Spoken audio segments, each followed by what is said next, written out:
जीवन रूपी महल का मालिक कौन है? एक समय की बात है, एक सम्राट था जो अपने जीवन के अंतिम दिनों की गिनती कर रहा था और बहुत चिंतित था। आने वाले मौत के लिए नहीं, वरन इसलिए कि अपने 3 पुत्र में से किसको उत्तराधिकारी बनाया जाए। सम्राट निर्णय लेने में असमर्थ था, क्योंकि कुछ चीजें ऐसी होती जो बाहर से नापी जा सकती, लेकिन जीवन में भी जो महत्वपूर्ण है उसे नापने के लिए ना तो कोई तराजू है ना कोई बाट।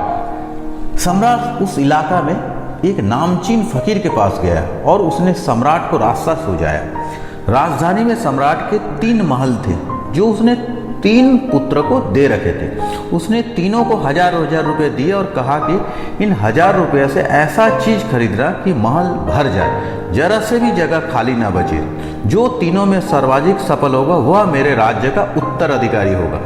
पहले पुत्र ने सोचा कि 1000 रुपये में कहाँ महल भर जा सकेगा, चलो जुए में दाव लगाता हूँ, करोड़ों जीत गया तो उस रुपया से महल को भर दूंगा। लेकिन वह 1000 रुपया भी हार गया, क्योंकि अक्सर ऐसा ही होता है, जो बहुत को पाने के लिए दाव लगाते वे वो भी खो देते जो उनके पास है।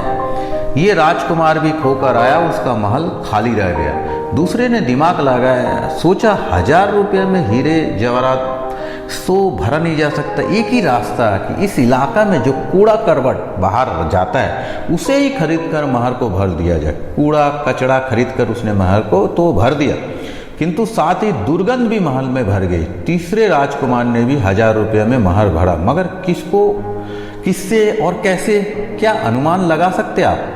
यदि आपको उत्तर ना में है तो फिर आपके जीवन का महल खाली ही रह जाएगा, और यदि उत्तर हाँ में है तो फिर वास्तव में आप अपने जीवन रूपी महल के मालिक हैं। खैर, ये मैं आपकी ईमानदारी पर छोड़ता हूँ। निर्णय की तिथि आ गई।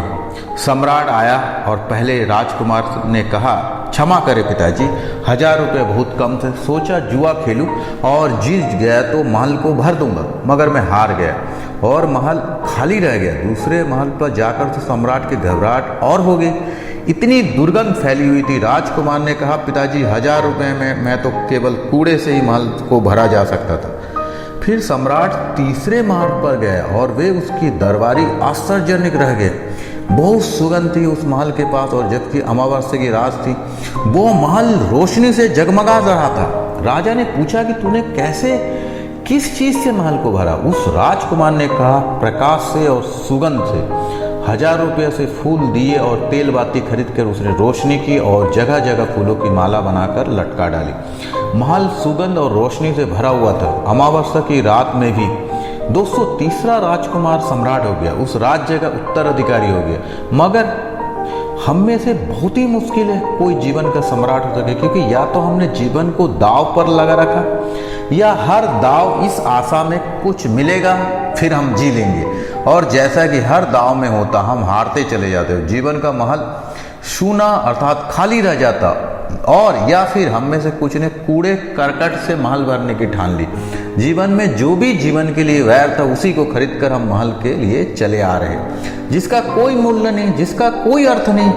उस कूड़े करकट को हम इकट्ठा कर रहे हैं अपने जीवन के महल में, क्योंकि तर्क हमारा ये है कि इतना छोटा सा जीवन, इतनी छोटी सी शक्ति, इससे हीरे जवाहरात कहाँ खरीद पाएंगे हम?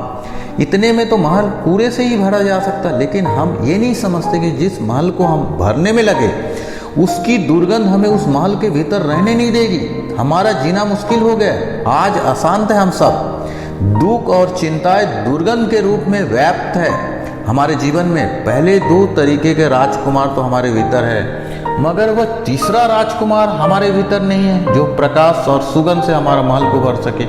हमें कोशिश करना चाहिए तीसरे प्रकार का राजकुमार होने का।